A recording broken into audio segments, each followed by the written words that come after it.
joinha, então vamos corrigir geografia, tá? A lista de exercícios, terceiro ano de geografia. 1. Fatores climáticos, altitude. Quanto mais alto, menor a temperatura. Porque o raio solar ele bate e ele volta, tá bom? Latitude, quanto maior a latitude, menor a temperatura. Latitude 0 é a linha do Equador, então é um dia mais quente.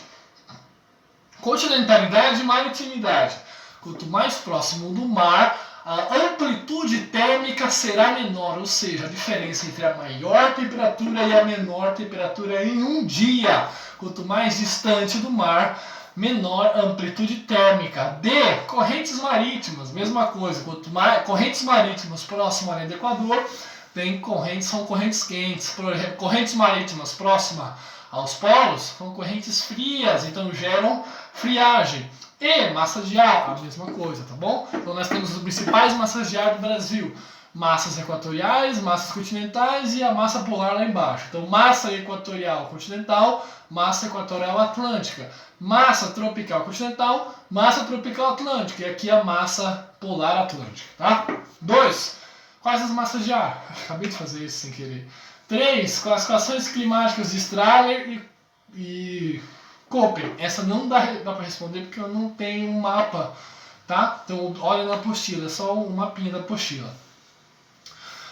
4. Analise os climogramas do Brasil. Então vocês vão pegar a apostila porque não tem como. Não tem que pegar a apostila, tá bom? Então abram lá no climograma, vocês vão ver o que? A linha representa o clima, o gráfico representa a quantidade de chuva e embaixo tem os meses do ano. Então há uma variação climática e de pluviosidade conforme os meses, conforme a região que você está analisando. 5. O que é um perfil de solo. Eu pego um solo da superfície até o interior e vou ver todas as camadas. Eu vou analisar essas camadas e vou, a partir disso, conseguir caracterizar quais são os principais eventos, o que contribuiu para melhorar, para piorar, para agravar a situação do solo, se esse solo ele tem sais minerais, se ele é rico, se ele é pobre, tá?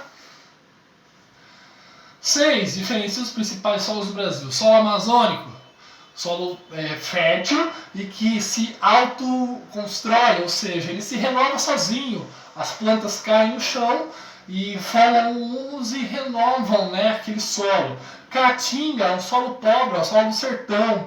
E o massapé também é um solo que, apesar de ser fértil, não é agricultável para todos os gêneros agrícolas, tá?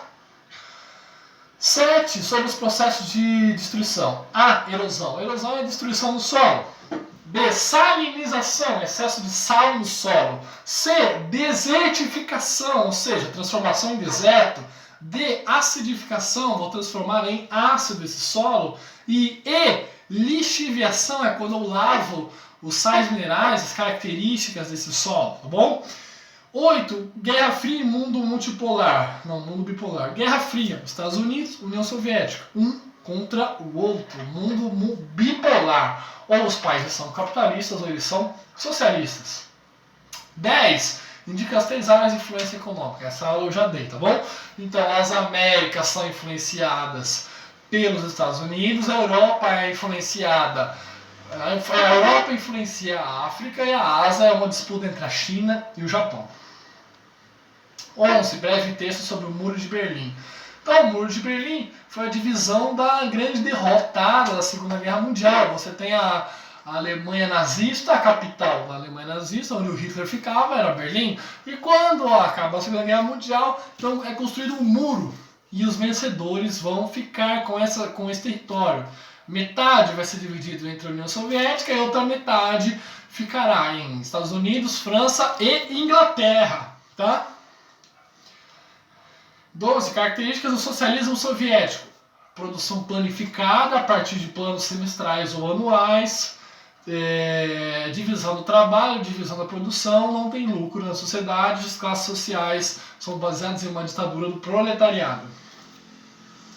13. Já foi. 14. Dissolução da Iugoslávia. A Iugoslávia se tornou vários países, tá bom?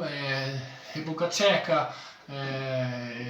Kosovo, Croácia, Então você tem a Iugoslávia era uma das grandes potências socialistas da Europa durante a Guerra Fria, e ela se dissolveu e se transformou em vários países: Kosovo, República Tcheca, Macedônia, Iugoslávia, tá bom? Então foi um processo de várias guerras intenso em que houve vários massacres de minorias étnicas.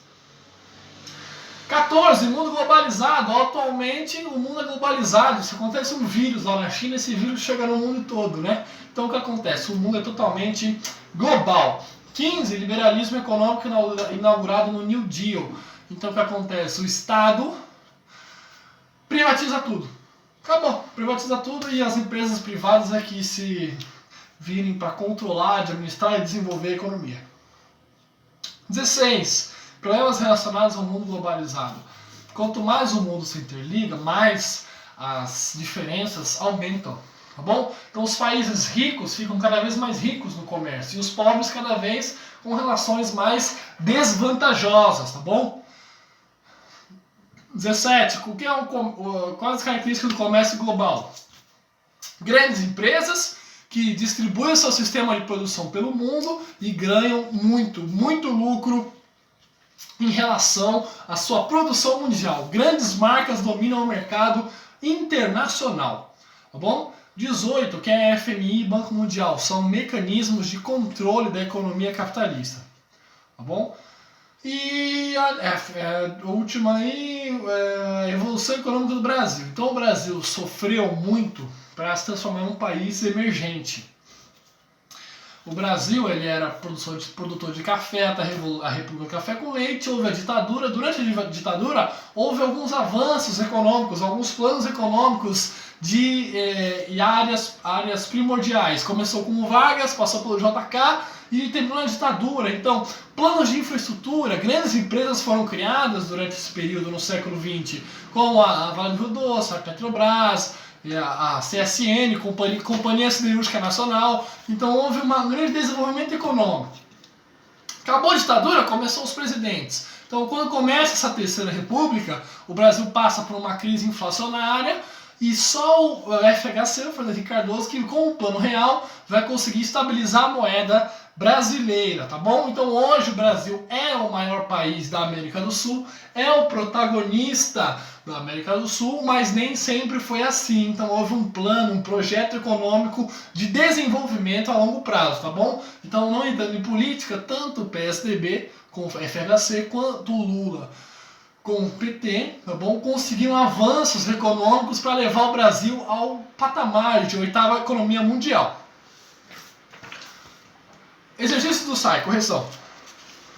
1A, 2C, 3D, 4E, 5C, 6B, 7A, 8C, 9E, 10A, 11C, 12C, 13A, 14C e 15D. Então essa foi a correção, tá bom? Beijo, se cuide.